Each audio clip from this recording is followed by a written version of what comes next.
And it's actually from the book of Esther in the Bible of all places. It talks about Mordecai, who was a leader in that time. A leader is also a light in the darkness. I think differently, and now I believe in myself because I'm around him, and I think even more is possible.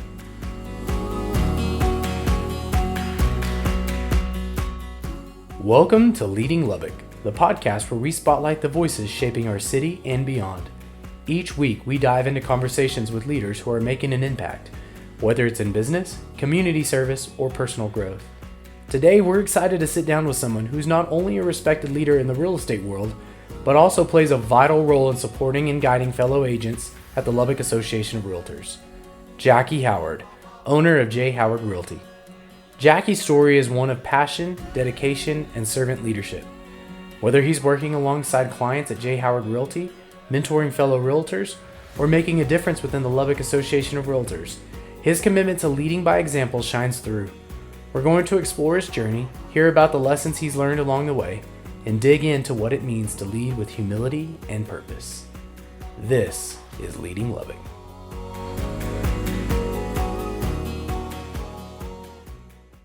All right. Well, welcome back to another episode of Leading Lubbock. Today, I've got the pleasure of sitting down with a good friend of mine, Jacky Howard. So, Jacky, first off, just thank you for being here today. Thanks, Ruben. I appreciate you having me. Thank you. Absolutely, man. Yeah. I'm looking forward to conversations around leadership, hearing a little bit about your story, because I've seen you just in the real estate world. Mm-hmm. You're a great leader. You're a great colleague as a fellow real estate agent here in Lubbock. So getting to work with you is always a pleasure. But yeah, getting to hear a little bit about your journey and how you got to where you are and the things that you learned along the way. So I'm excited to get into that. Okay.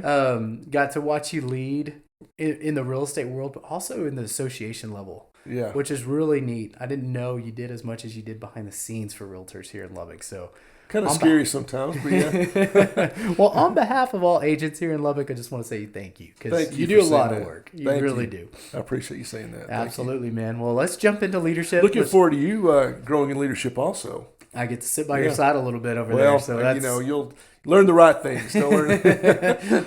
I'll filter it. Yeah, there you go. That's good. Yeah, well, want to jump into the leadership topics and first like to start off with the question of what does effective leadership look like to you? Yeah. And then how has that evolved over time?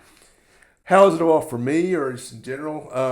For you, yeah. Well, without sounding cliche, the leadership that I've always jumped on or been a part of is leading by example and also being a servant leader.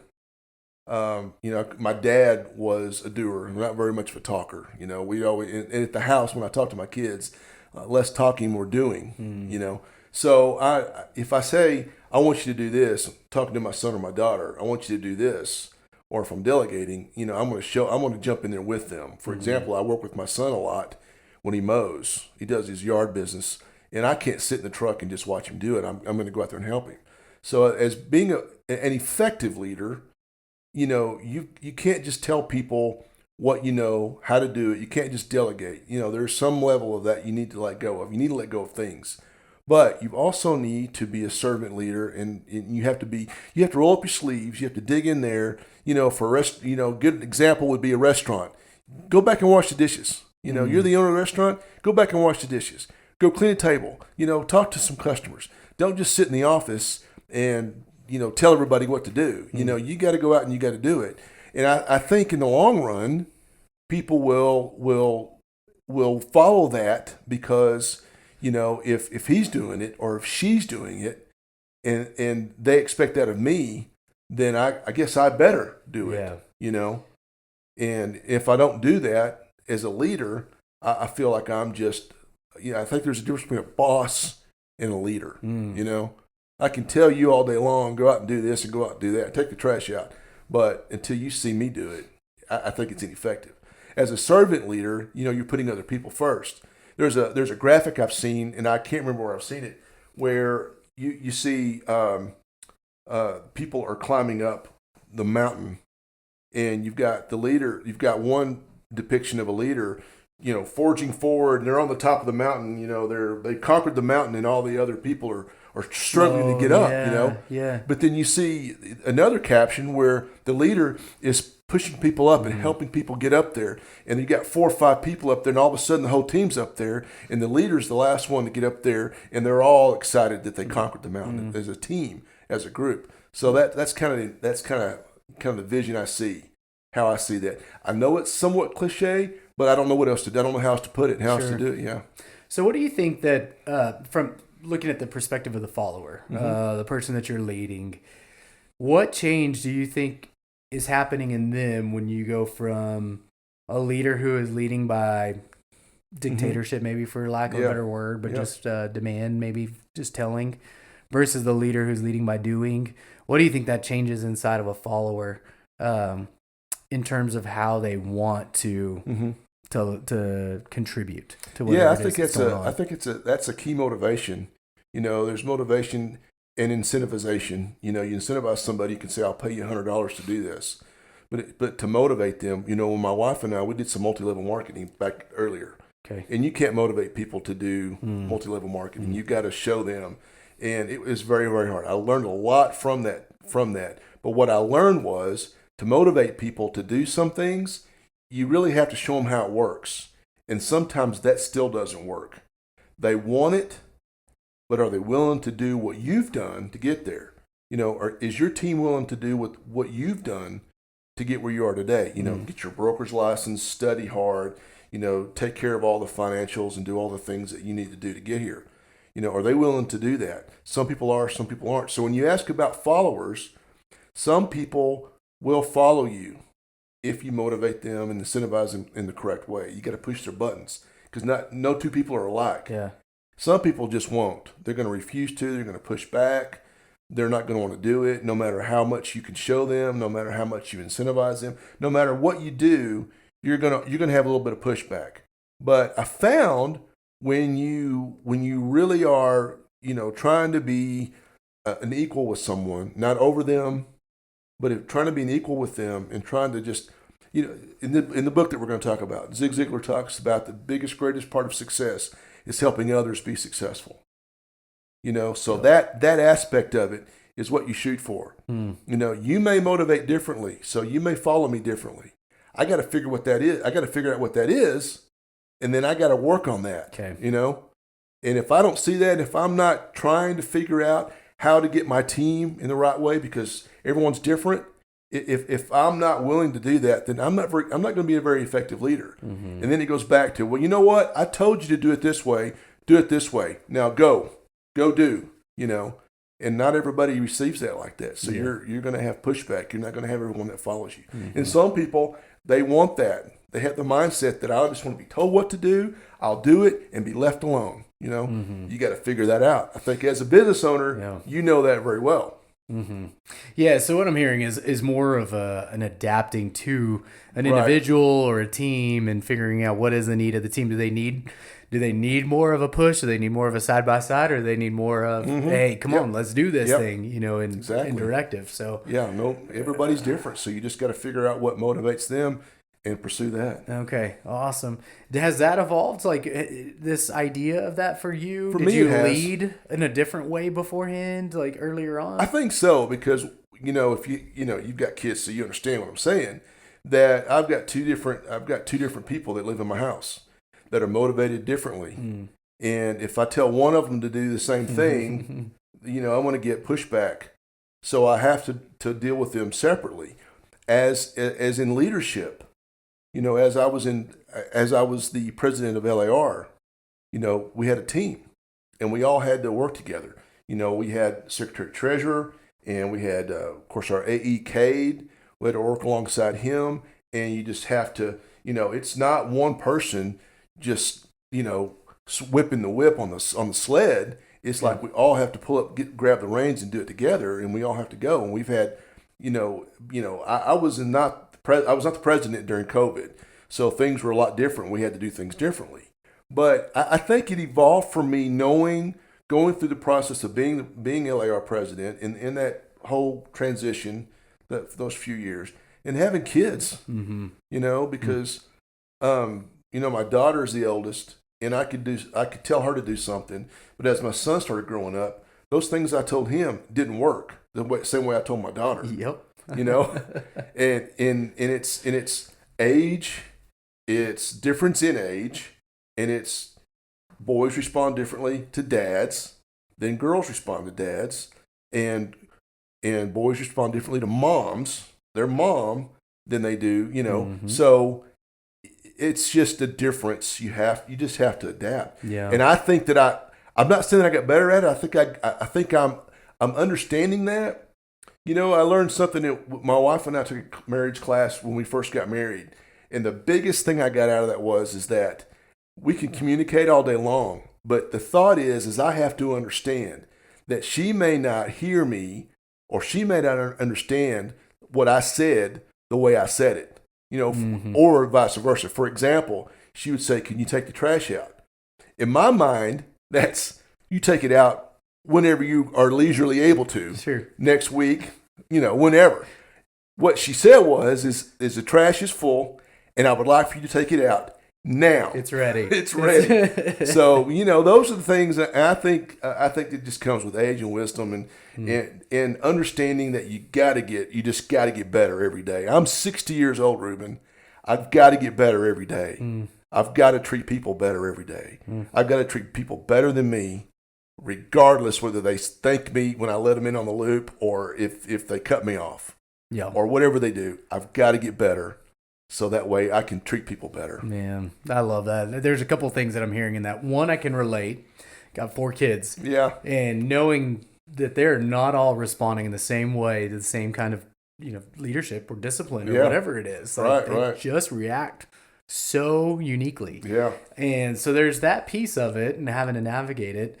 But there's another piece that you said in there too is really, I mean, you're married, so you've been married for how many years? 31 years. 31 years, right? And so even having to learn and relearn, like it's not, I think that's why we expect people to write books on this and just like, you know, I'm a new parent and I can jump into this book and I know, and really know, you know, it may be prepping you for some things that could come up, you know, and then you're in it and you're like, oh man, this is different. So I love that aspect of it. And what really is cool about this is it's very relatable to people, because sometimes when, especially on a podcast called Leading Lubbock, you know, you know, what do we have? Mayors coming on here, or, you know, what kind of leaders, but it's not really intended for that. It's intended for, we're all leading in a certain way. So anybody listening in has their own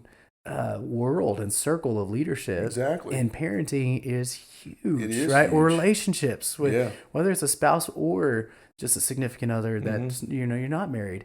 You are leading in different capacities and in the workplace. And so I love this concept that it is so relatable to people and how they interact and being aware, having situational awareness of who you're talking with. That is huge. Yeah. That awareness is huge. Absolutely.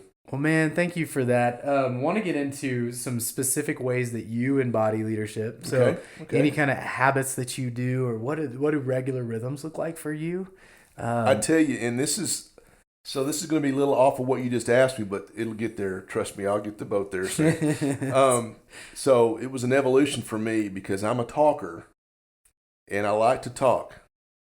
And as I began to grow in leadership and raise my kids and be a husband, I realized that I was not listening enough. That really hit me. I think the Holy Spirit, you know, told me, you need to slow to speak, quick to listen, you know. So I shut my mouth. And with you with 4 kids, you understand this because there's a dispute between 2, 3, or all 4. And you have to listen to all 4 stories or 2 stories, whatever the case may be, to render judgment. And so for me, dealing with clients and dealing in leadership, dealing with kids, family, it was just listening. I'm not the fixer. I don't have to be the fixer of all things, but I'm the listener. So I'm the listener of all things. And then what do you want me to do about it? Now that's kind of to the point, very abrupt, somewhat pragmatic, I suppose. Yeah. But, you know, when my daughter comes to me, she's a grad student at Tech, and she comes to me wanting advice or wanting to talk. We talk, and I'll ask her that question. I hear what you're saying, sweetie. What would you like me to do for you? If it's something like just sit down and praying with you, or would you like to know what Dad thinks about that? And whatever she says, I just want to talk to you. Then you have at it. Same way with a client. You know, a client can call you, and you've had this before because you're a broker. You understand this. They call you and they just feel like the whole situation was against them, whatever the case may be. And all you do is listen. You're going to listen. Let them get it off their chest. No matter how many words, 4-letter words they use, you let them get it off their chest, and then you ask them, what can we do to make this right? What would you like to happen? And a lot of times they'll say, well, I don't know that I want anything done. I just need you to be aware that, okay, you want to get to the point and say, well, I'm aware, now what? But you don't do that. You know, you're more like, okay, I appreciate your time today and you telling me this. You know, let us know what we can do. So like I was saying, to get the boat in the right direction here, I think that listening is a skill. You know, the old saying, God gave me 2 ears and 1 mouth, you know, so I can listen twice as long as I speak. You know, it's the same thing. You just listen to people because they're going to tell you a story, something you may not know, and you never know who you're listening to. But what drives my wife nuts, we can walk through Lowe's, Walmart, anywhere, and I'll start talking to somebody. I have no idea who they are. And all of a sudden, they are telling me their story. And my wife says, yeah, I got to go over here and do some shopping. You know, my wife's wonderful, but people just are drawn to me sometimes, and I just sit there and listen. And I love that because when you listen, you learn things. Just part of wisdom, man, you know? It's just a part of knowing what's on around you. And what other people are going through, again, it's just helping other people be successful so that you can find happiness in that. Yeah. So, man, there's so much in that I wish we could all just overnight just have that awakening of like, man, just listen more.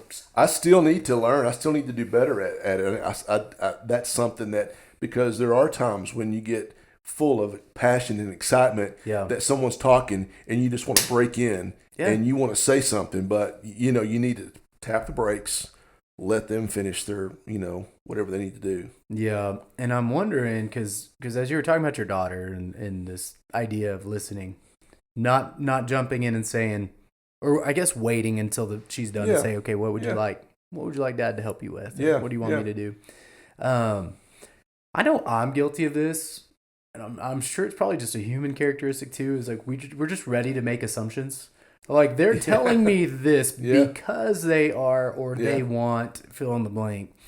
And you go into fix-it mode, right? You do. Yeah, based on the assumptions that you've now created in your mind, which may be totally false. And as a married guy, you know, been married for 12 years, you get into the, okay, I'm not asking you to fix it, you know, right in the middle of it. This is just, I want you to hear me. Yeah. And so my wife has actually gotten better at like, I'm telling you this to just have me heard out. You know, I don't want you to fix it. I'm just gonna like share this with you. So I love that, man. And I also think there's a level that people just want to be known, and I think that's a human nature quality about us. Is we just want to be known. We want to be heard. We want to be seen. And I think what you do when you pause and you're seeing somebody at the grocery store and you don't know them, but you ask them their story and they start telling, like, I think that's just filling a need that we all have. Desire is just to be known. Yeah. And I think once you're there, then man, leadership is like, it's not that pulling thing. It's either a partnership or I'm leading from behind and encouraging you forward. You get people to talk about themselves. You know, you've developed a level of trust that wall they have can start to crumble down. And if you take the information and you hold it close and you look at someone with empathy and actually listen to what they have to say, I mean, there's a level of trust there. Yeah. We deal with our clients that way, with people we don't know all the time. They need to trust us. They have to trust us. And if they don't, it's a bigger issue. It's another issue that we have to deal with. So, yeah, I mean, it's just something we have to all get better at, I think. Yeah. Yeah. And then lastly, I heard a lot of storytelling in there too. And I think you even mentioned that. Yes. Listening for the stories. And I think that's so much of like how we communicate with people is just through story. I think those are some of the biggest and best ways to captivate people is through storytelling.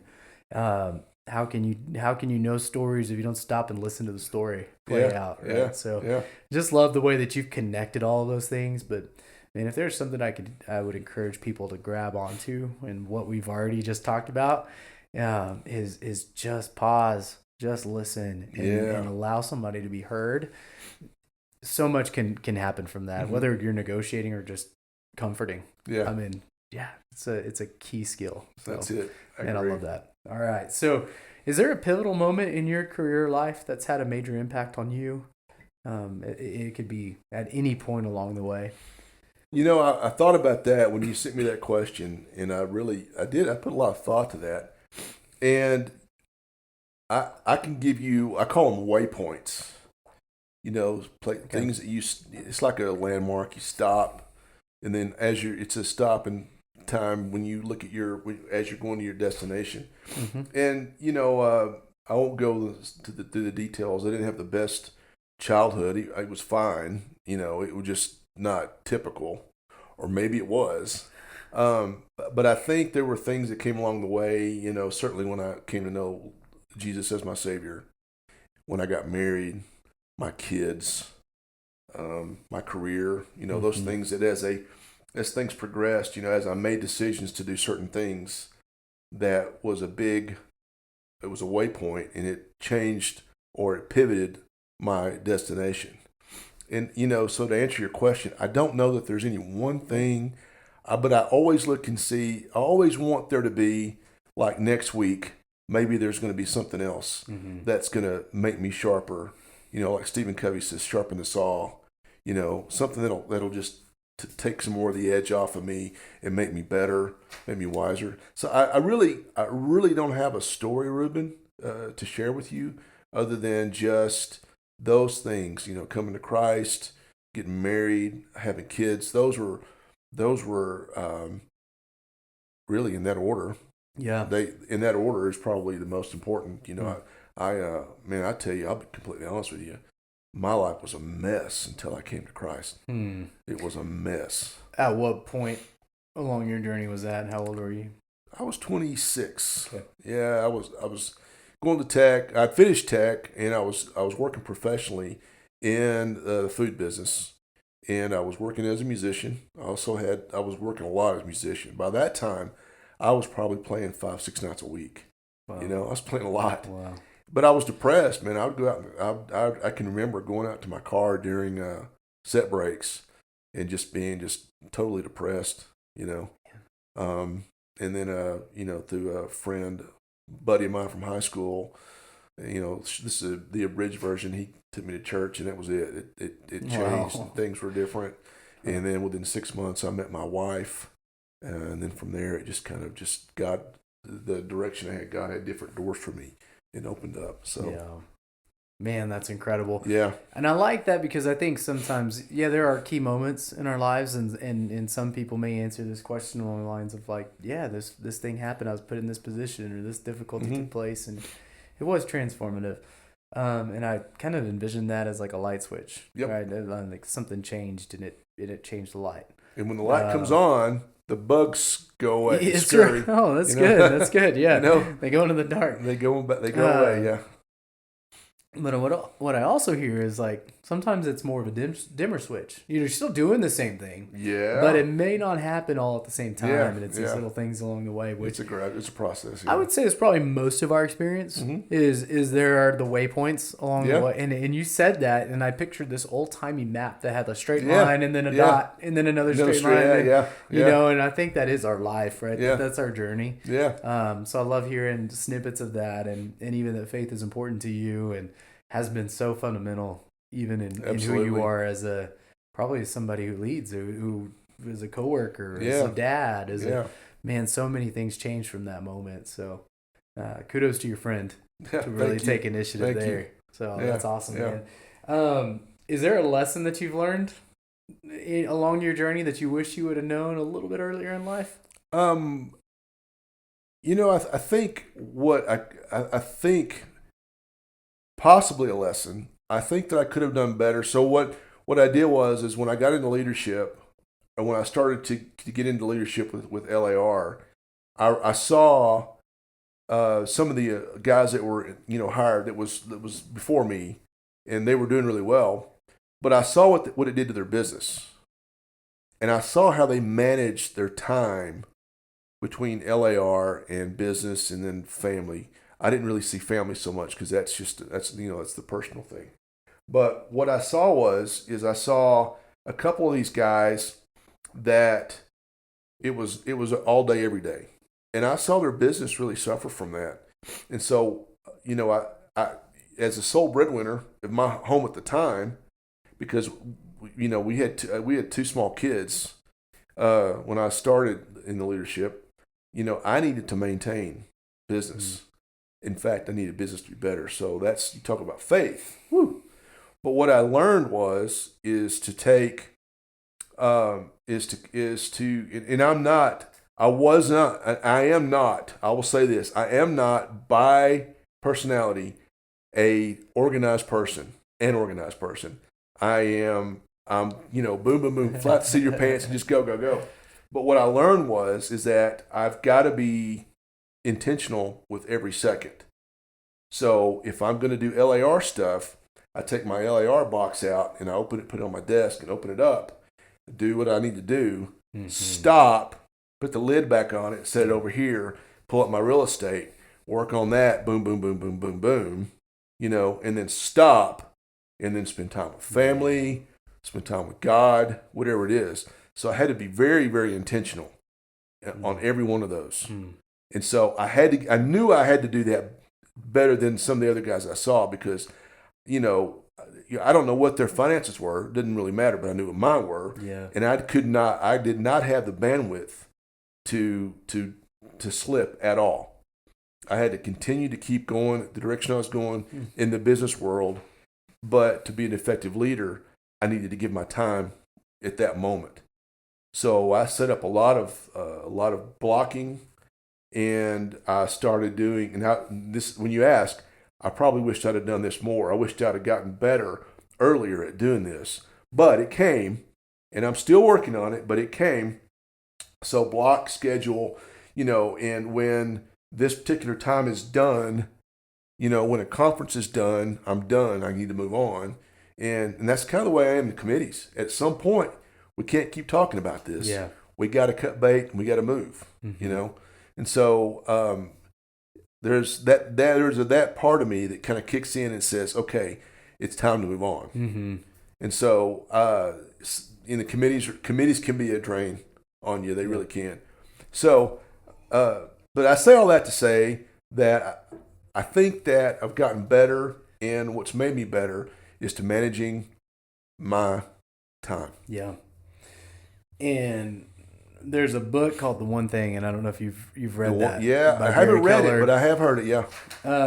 One of the things in that book was that multitasking is a lie. And I agree 100%. Man, and until I really paused and maybe even evaluated myself in different situations, that I realized, man, I'm not getting near as much stuff done trying to handle 2 or 3 things at one time. And this idea of time blocking really has shifted a lot of things for me. Of man, I can take things in chunks and I can make a lot of progress in that amount of time. Yeah.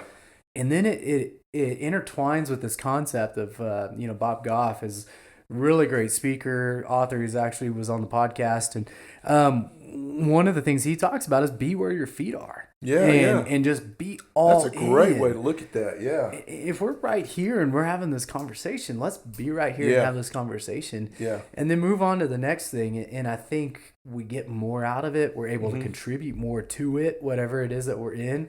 But also, I think we get more done. Yeah. Right? We're way more productive when we're in the moment, where our feet are. That's great. I love that. I love what you said. I love what he says that.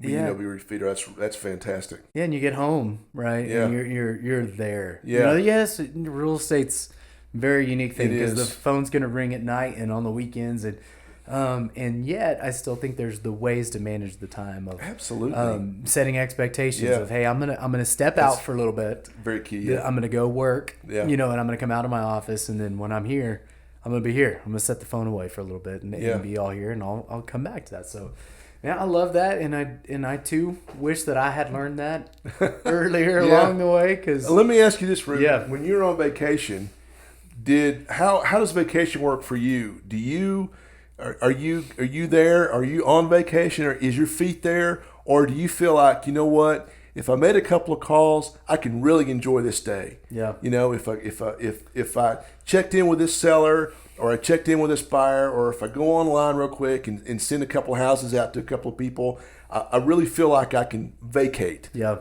I'm glad you asked that question. Well, you flipped the script because usually I'm the one asking questions, so this is great. You and I both know Cole wasn't hunt really well. Cole I was on his team for years. Yeah. And one thing that he taught me, and I really appreciated, is I want you to go and enjoy your vacation. Yeah. So to me, it's having the right people around you. And so I've always tried to. Try is the key word here. It was a big attempt. Before I leave on a vacation, try to hand off as much as I can. Yep.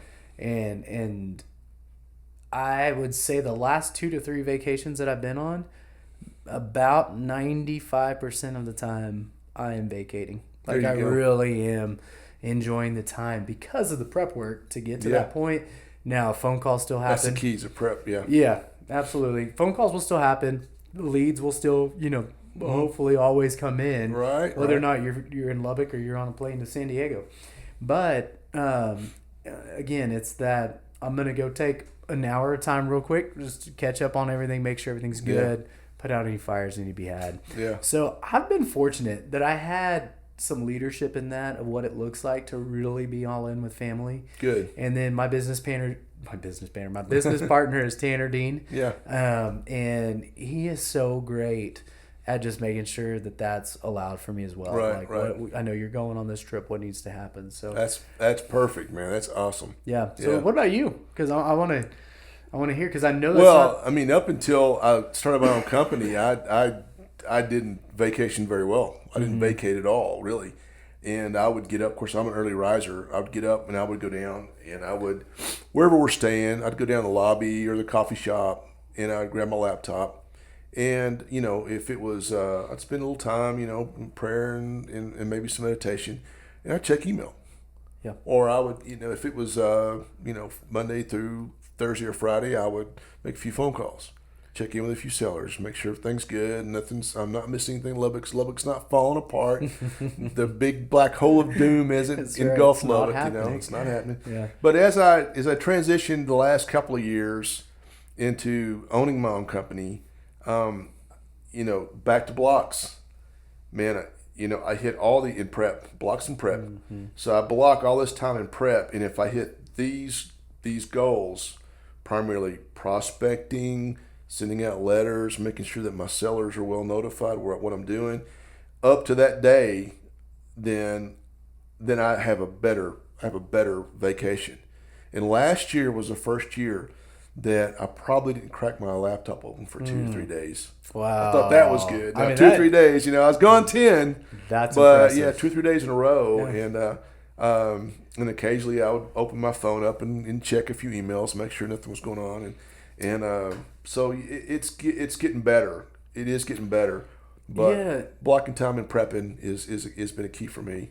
Yeah, and I would say too, like I'm really fortunate that I have people in the right places, and not everybody has that. Yeah. Right. I think there's the opportunity that we can find it.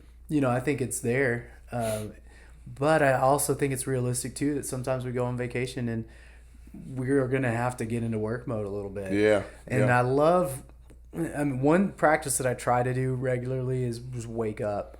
I'm not an early riser, and I force myself to be, especially on weekends if I know I'm going to need to work, and try to catch the family before they wake up.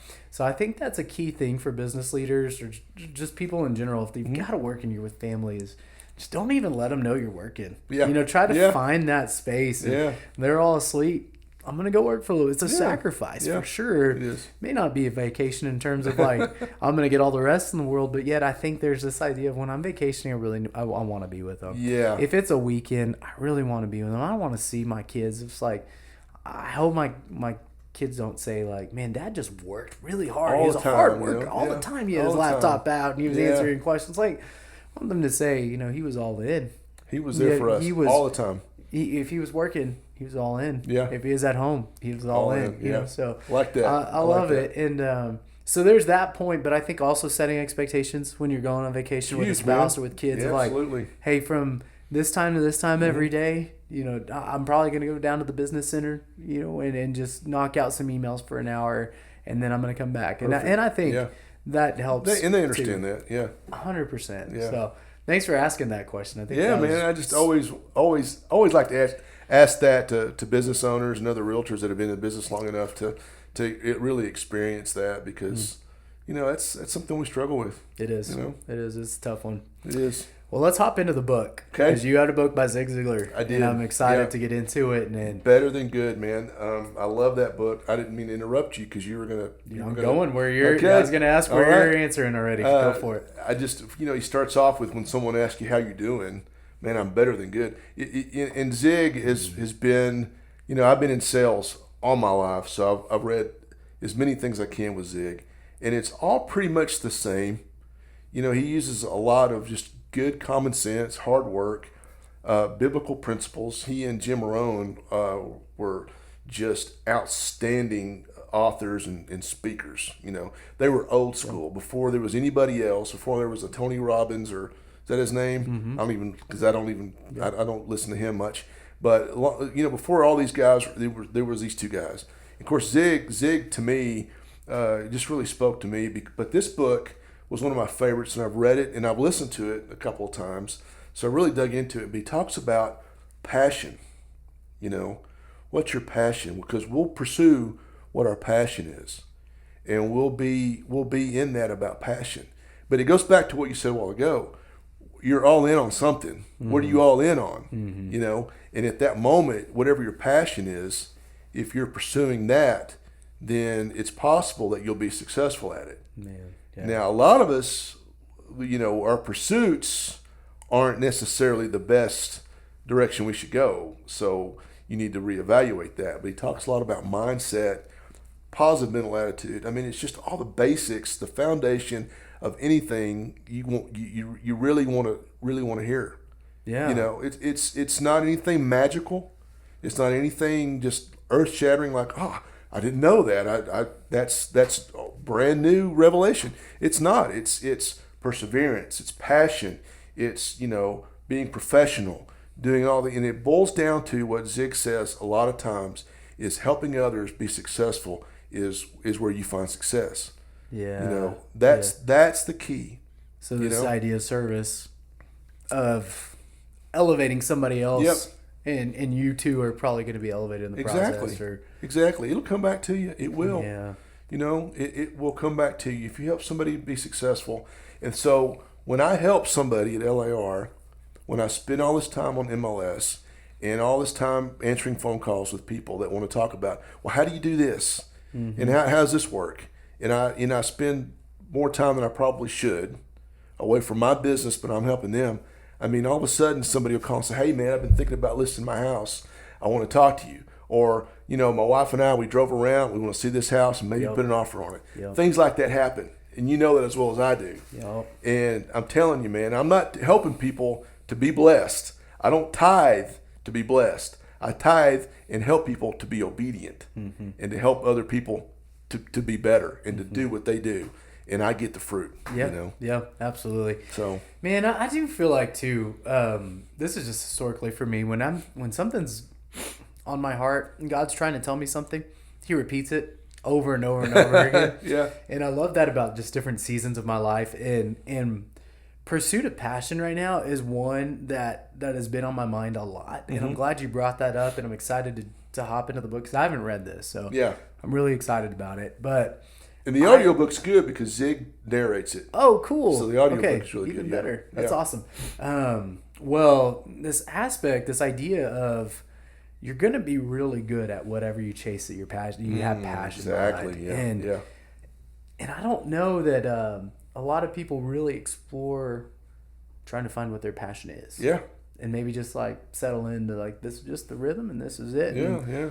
But, I don't know what this podcast is going to do. My hope is that it's changing a few lives. Yeah. Or at least just like getting one people person, motivated. man. That's one person. That's Yeah. really it. Yeah.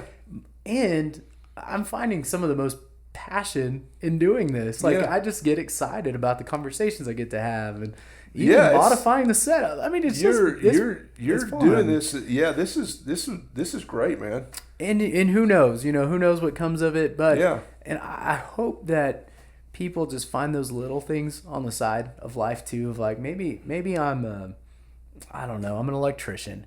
And that's all I do is work on electrical stuff. And it's not really a passion, but I also enjoy this, and I start doing this a little bit more and a little bit more. And eventually you find a way to monetize it, right? And it feeds your passion. Yeah, absolutely. Yeah. And so that would be my hope is, I don't know if the book really talks about that necessarily, but I hope too that just because it's been on my mind and my heart is people just start getting fired up about something. Yeah. And then just start pursuing that something. And, and then I think good things are going to come out of it. Just absolutely. Because there's so many things intertwined. So that's awesome. Okay, well, man, I could go all day. I think you and I, man, just keep talking and keep talking. Absolutely. But I'm going to go and wrap us up with one of my favorite questions, and that is, if you could define leadership in one simple sentence, what would that be? Be a servant.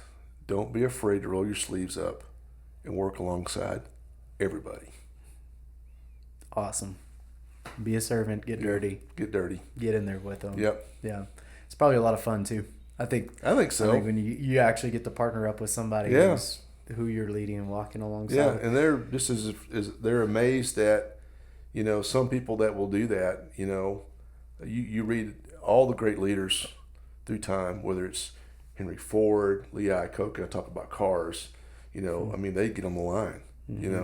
I knew business owners in restaurants. I knew Gerald Price, who owned 50-Yard Line. Okay. And he was back in that kitchen. He was back there just prepping and doing everything. Man, and he kept his staff for years. Same people. Wow. Because he took care of them and he worked alongside of them. Yep. No, I could see that. Yep. And I think, too, because we talk so much about family during this time, even thinking about, like, man, our kids just really want us to be in it with them. Yeah. Right? They if your son is doing this lawn mowing business and you're helping him get started and you're in the grime with him. Yeah. I mean, that's cool. And, and that I know that pumps our kids up, too. So it does, man. And even our spouse, when they're passionate about something, we jump in with them and we're passionate with them. Yeah. And whatever it is, it changes the way our leadership dynamic is inside our household. Exactly. I don't know about you, but when your kids or your wife, sometimes you think, no, I'm too tired to do that. But when they ask you, I need your help. Mm-hmm. Yeah. That's okay. What do you need? Yeah. And I think the more that we're offering ourselves up in that servant-heartedness that you're talking about when you define leadership, I think the more willing they are to say, hey. Yeah, they're not afraid to ask. I need your help. Yeah, they're not afraid to ask, and they know that you're there. Yeah, and more opportunity to to serve. So, yeah. Well, that's incredible. Well, Jacky, thank you a ton Ruben. for being on the good. show. Just really appreciate it.